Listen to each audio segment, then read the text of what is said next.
你敢相信吗？中国为老挝建了一座城，而这座城就在老挝与中国交界的老挝一侧，与中国云南一侧的莫罕口岸紧密相连，中间仅仅隔了一张铁丝网。然而与中国一侧的莫罕口岸这个普通小镇不同的是，铁丝网另一侧的老挝一侧则是高楼林立，俨然是一座新兴城市的模样。这与我们平时印象中老挝作为亚洲最穷国家的身份极为不符。这是什么情况呢？原来老挝于2011年在莫丁成立经济特区，并且租借给中国，租期为90年，目的是要效仿中国深圳，打造一个老挝版的深圳。中国把它作为“一带一路”项目，以此立足老挝，辐射整个东南亚，目的是带动东南亚区域经济发展。莫丁从当初的一个小村庄，仅仅几年时间就发展成为一座现代化的小城市，人口规模达到2万人。很多中国人在这里开店做生意，大街上到处是中餐馆，中文随处可见。值得一提的是，莫丁虽然不大，但是却是整个老挝最现代化的城市。然而莫丁经济特区自从成立以来却一直饱受诟病，甚至一度发展成为电闸园区。每当夜幕降临时，这里灯红酒绿，遍地的按摩中心，大街上徘徊着很多穿着性感的老挝女孩。酒店老板经常会主动向客人推荐特殊服务，莫丁也因此被誉为是中国男人的天堂。中国人用金钱在这里寻找到了一夜的短暂爱情，很多在中国不可思议的事情，却每天都在这里上演。那么这座由中国人建立的城市，内部到底是什么样的呢？接下来我将从中国云南莫罕口岸出发，前往老挝莫丁，带大家看看这座城市真实的样子。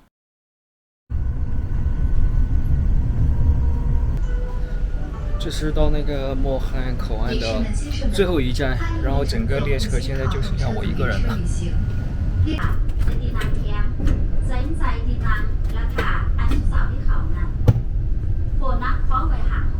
我估计去那个口岸的人是很少很少啊，搞得我现在都有点紧张了。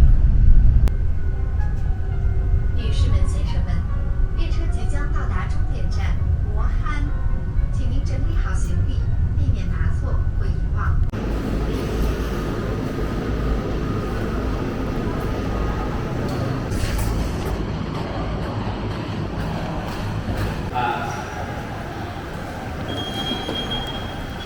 我们现在是在整个云南的最南部啊，是这个莫罕口岸。然后莫罕口岸呢，它是通往那个老挝的必经之地。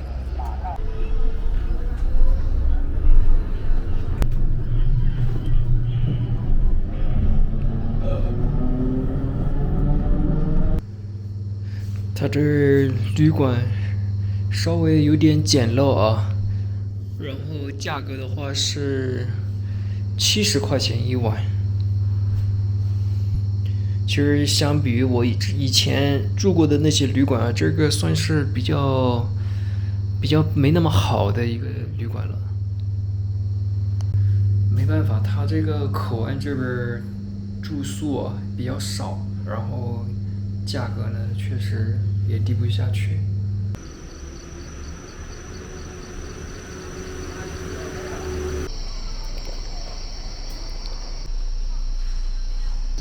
这边晚上很安静啊，没什么人。然后这边呢也有很多那个东北人啊，我经常听那个路上的那些行人，他们说的都是一股子东北味儿的那个话。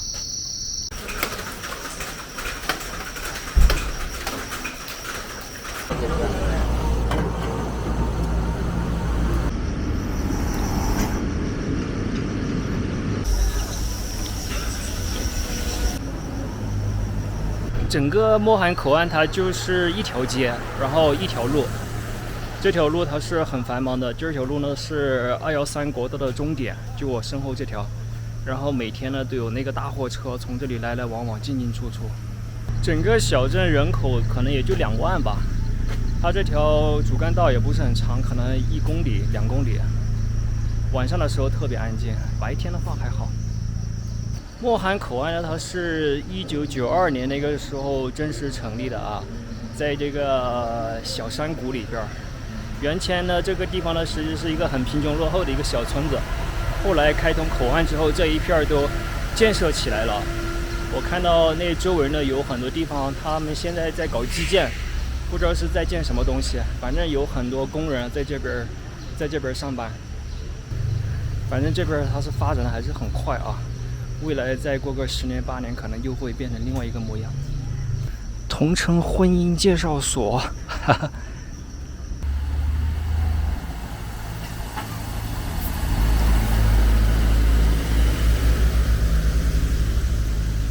白天这条主干道来来往往的全是那种大货车啊，拉的那个集装箱。213国道呢，在这里的它是终点啊，在莫罕是属于它是终点站。这些大货车都是来往于那个中国和南亚的一些大货车。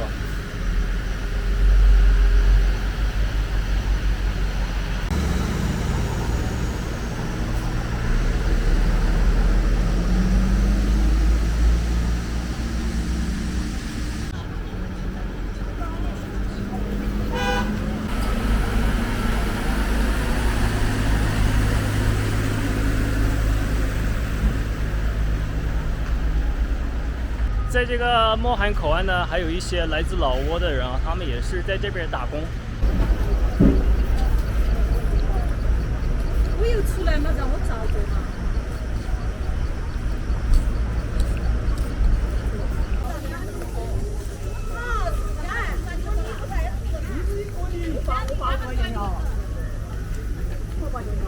你现在什么汇率？100块29万，没有假钱吧？没有假钱。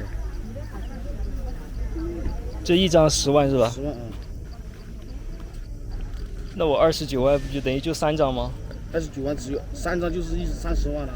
对呀。你看你花多少钱嘛？你说你花多少人民币？我微信扫是吧？随便都可以，你给现金也得。没有现金啊。那微信扫也可以，你换多少了？我就换200吧。200只有29万，28万。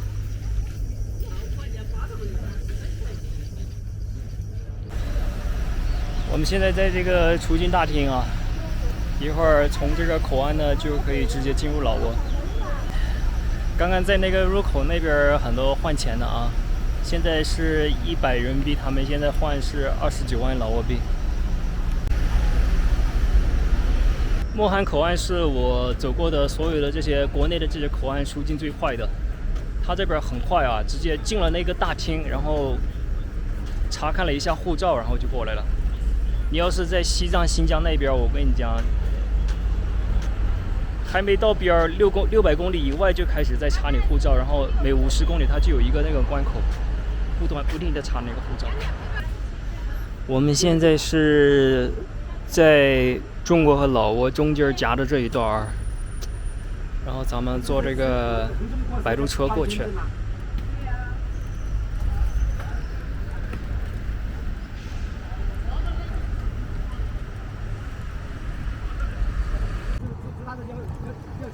前面那个金黄色的那个塔就是那个老挝的莫丁口岸啊，然后我们就是在那个地方下，好像这里好像不远啊，才可能也就300米吧。我觉得完全没必要坐这个摆渡车。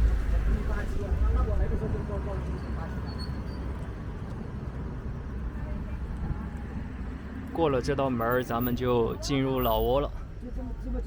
国际学校的队员，我是国际学校的。哪里毕业？国际学校的。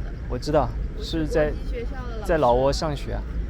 在老挝上班，我是国际学校的老师。那我知道你国际学校是在哪里呢？是在莫丁过去一点。哦，就在这里上毕业，然后在这里教书。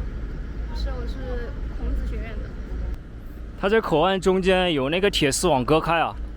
那边呢，大家看到那前面呢有一些房子啊，那些呢是新建的，有一些是烂尾楼。那边呢就是属于那个老挝那边，莫丁它是那个老挝的一个经济特区，背靠中国嘛，就想依靠中国来发展。现在那边不知道什么原因啊，那些建筑都烂尾了。现在我们已经在老挝这边了啊！刚才过来的时候，那个海关人呢其实是想收小费的，但是因为我那个入境卡是自己填的，所以他们也没有勉强。如果自己填那个入境卡的话，那10块钱小费就可以省掉。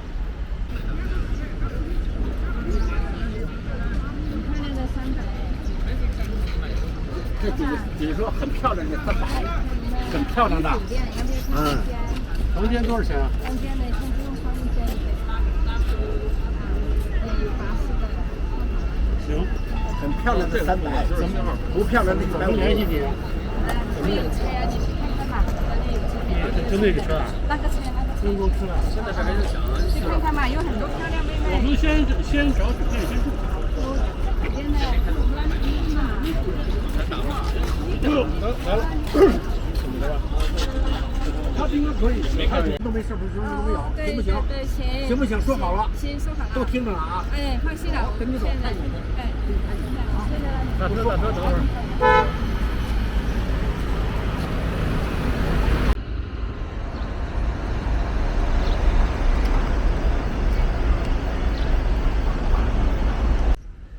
现在他这边也是在大搞建设，他这个刚刚入这个口岸呢，就看到有很多这种在建的一些房子，一些高楼啊。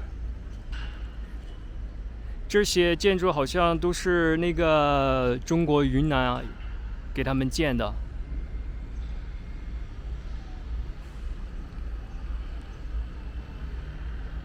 我来之前呢，在那个网上也是看到了一些这个关于莫丁口岸的一些新闻啊，大部分都是一些负面的一些新闻，所以这些新闻的真实性我现在也不确定。但是我这几天我就要在这里先逛一逛，看一看。在老挝这一边，它这个莫丁口岸这边依然还可以看到很多中文啊。它现在这个口岸呢现在是在大搞建设。它这些楼啊，估计也是一些商业楼或者一些住宅楼。毕竟紧挨着中国啊，说实话必须抱这个大腿才能发展。还有好多中国人在这边做生意啊，他这边很多那个店铺的招牌啊，基本上路边的文字啊，基本上都是中文，感觉像是出了国又好像没出国一样。这是我第一次来老挝，我来之前我对老挝的印象不是特别好，就是觉得这边脏乱差，就是经济不是很好，比较穷，就是整个亚洲就是最穷的一个国家之一。但是当我来到他们这个莫丁口岸的时候，这个城市确实让我感到很意外啊！这边它这个房子都特别新，当然这个地方呢它不是特别大，但是至少来说环境特别的干净，特别新。应该是一个新建的一个城市，它这边的楼呢也都是刚刚建了没多久，估计。用我们的话说，就是莫丁呢，它是老挝的深圳。这全是中国人。这个整个这个莫丁啊，啊，对。我的天哪！我说出了国又感觉像没出国，原来这边都是中国人。国土。对。在哪边？像这莫丁的话，它是这个城市，它是建了有多少年了？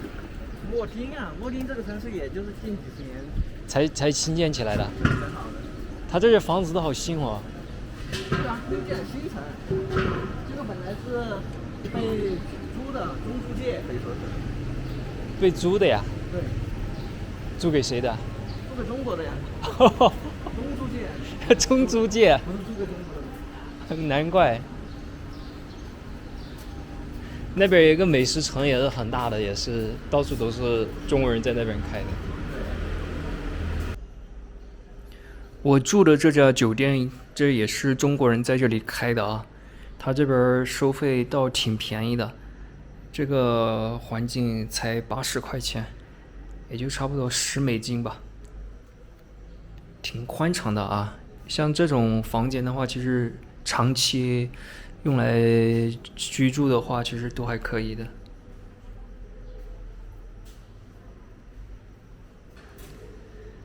它这还带一个这么大的阳台，还有洗衣机、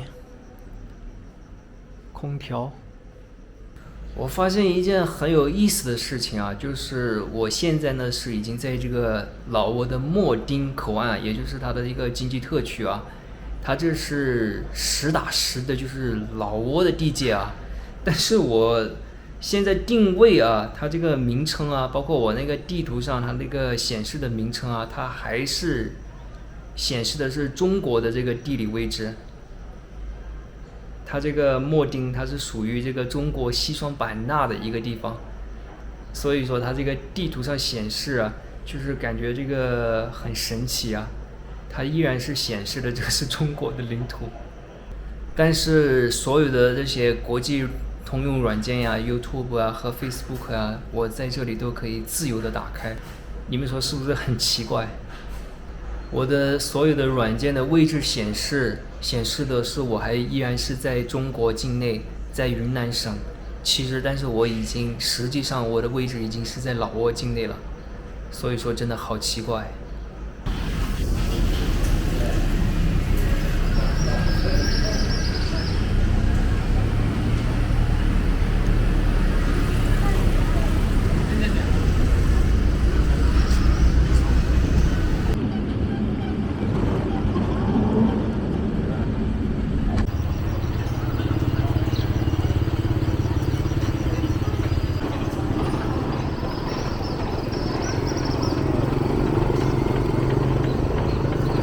它这边白天的时候人看起来不多，但是到了晚上这边人都窜出来了。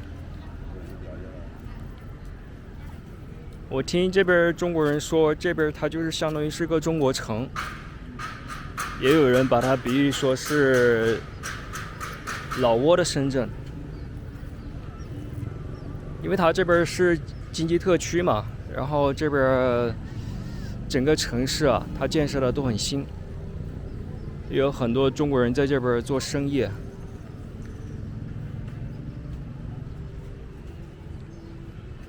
基本上他们这些楼啊，基本上都是中国人在这边投资。整个城市看起来非常非常现代化，就像是国内云南的某一个市，没什么区别。唯一不一样的就是这边它没有那个共享单车啊。这点确实让我感觉出行不是那么方便，但是他们这边呢，它这个小城市呢，它有那种像这种公园的摆渡车，如果是去到哪里的话，可以坐那个车。一样的不一样，是吧？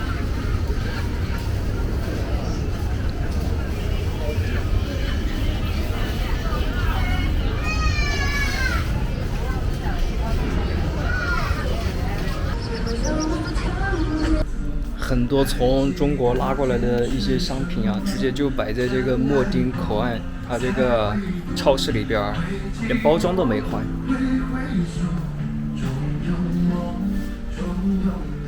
感觉进入到这个超市，好像跟国内没有任何区别。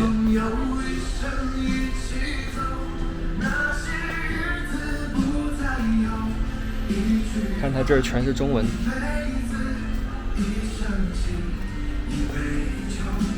还要走，还有我。这些年，一个人，风也过，雨也走。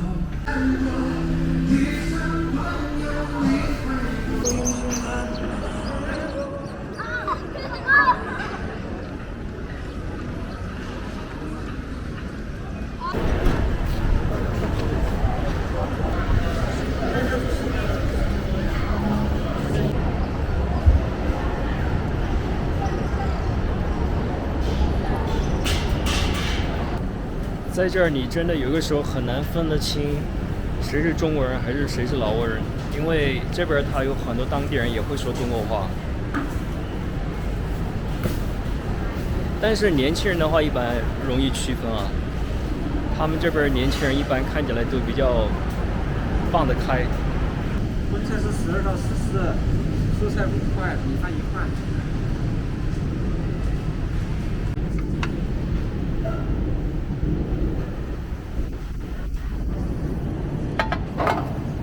一个这个，一个这个。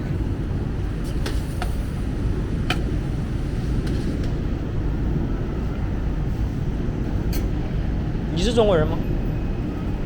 他们嘞？也是在这上班是吧？在这多久了？来了1点多了。你刚过来的？对，刚过来。25块。你是扫码吗？扫码。黄瓜和那个包菜，还有一个荤菜。它这是一家那个中国餐厅啊，他们是那个公司的一个食堂，员工食堂，也是对外开放，所以在这边顺便可以吃个饭。那边那个小哥他是中国人啊，然后其他的是那个老挝人，在这边也是打工。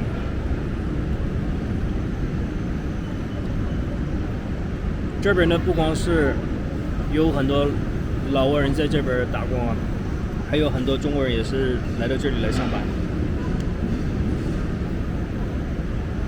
整个莫丁啊就是一个中国城，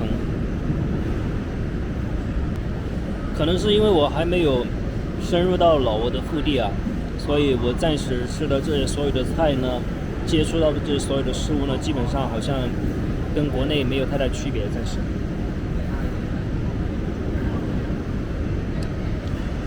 到这里，基本上路人基本上都会说中国话，所以在这里是不存在语言障碍的。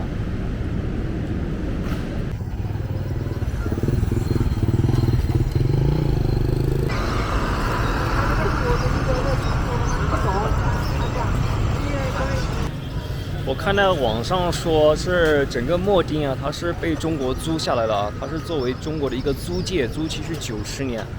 就是中国政府呢是想把莫丁打造成整个老挝的深圳。它现在这个城区面积不是很大啊，从东边走到西边可能1000米都没有，可能就500多米，2分钟就可以走完。然后这边它也是收那个人民币啊，但是因为我没有带现金，所以我都是扫码支付的。它很多那些楼房盖好了，但是很多是还没有那个商家入住啊，里边都是空的。因为它呢是一个经济特区啊，所以很多那个营商那个政策呢其实都很松。在这边呢就是有一些什么赌场啊，或者是一些按摩店啊，其实各种啊，很多这儿都有。而且都是有很多都是那个中国人在这边经营的。本身它这个地方它是属于那个泛金三角区啊，所以说它这边其实治安呢其实并没有那么好。很多是在中国大陆是明令禁止的一些行业啊，但是在这里的话是随处可见，什么赌场啊、按摩店啊或者洗脚城啊，在这里到处都是。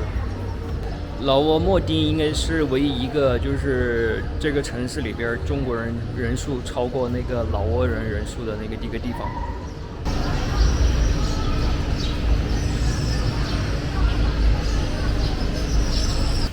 未来它这个经济特区能不能搞起来，这个还真的不好说。就我目前来看的话，现在这里基本上是中国人做中国人的生意。老挝人来到莫丁，大部分都是在这里给中国人打工的。你走的那个街上看到这些店面，基本上没有看到有几个老挝人在这里开店，基本上没看到，都是中国人在这里做生意。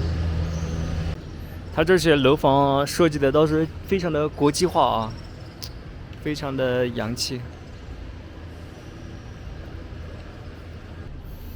很多地方现在都还在搞建设，到处都是机器在运作的声音。我看到那边还有一些那个就是在建的一些楼啊，那些看起来应该像是居民楼啊，几十层那种小高层。我是在网上看到，就是说这些它所有的这些建筑啊，这些项目基本上都是中国人在投资在做。也就是说，到时候如果这个地方如果搞不起来啊，我是说万一啊，因为毕竟你在别人的地盘上做事情是吧？这个生杀大权啊，主动权都在握在别人手里。万一如果说他这个国家不讲诚信，把你这些东西都收回来的话，我估计这所有的这些都要得亏本，都要还。我们现在就基本上是走到这个莫丁这个小城的这个边缘了。它这个城市真的不大，很小很小。这儿看起来像是一个学校啊，是一个学校在建的一个学校，或者是一个酒店吧，应该是个酒店啊。这遍布的这些中文啊，就知道这些所有的这些生意呢，其实都是中国人在做。整个莫丁的这个城市化啊，可能比老挝首都万象还要高。它整个城市的现代化，在整个老挝应该都是数一数二的。这是中国人给那个老挝建的医院啊，看这医院建的像不像是像一家酒店啊？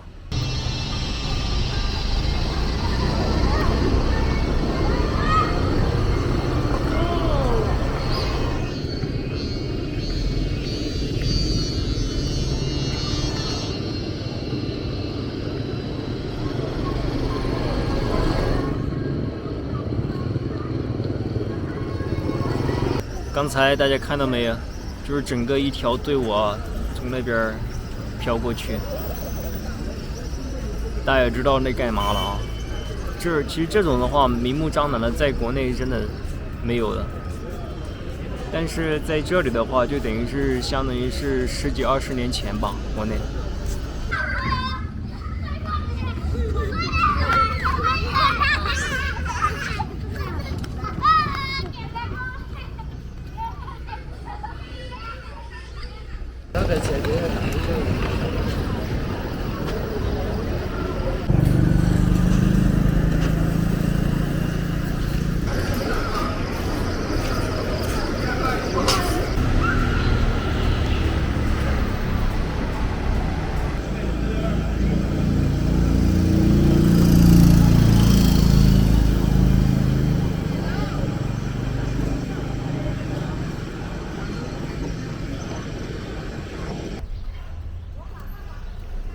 这边出行都是坐这个车吗？差不多。这有点像那个公园里边摆渡车。对呀，这是摆渡车呀。你在这边多少年了？1年。在这边是给亲戚还是？对，一家人。感觉怎么样？在这边？挺好，气候挺好的。啊。在莫丁待了1天，今天去那个拉布拉邦。基本上我走的这个路线，基本上也是很多中国人来的老挝走的这个旅游路线。莫丁昆明产业园，它这边还没建啊。哎，太收了。这里还有一大片这种荒地，还没有搞起来。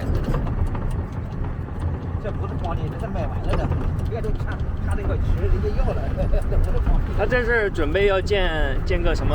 建园区。对，建个园区。感谢你能够看到这里。这次出国其实并不在我的计划之内，这是我第一次到东南亚旅行，所以也是为了满足一下好奇心。在接下来的一段时间，我将带大家深入老挝，一起探索这个亚洲最穷的国家。如果大家喜欢小雨的视频，请不要忘了点赞和订阅。我们下期视频再见。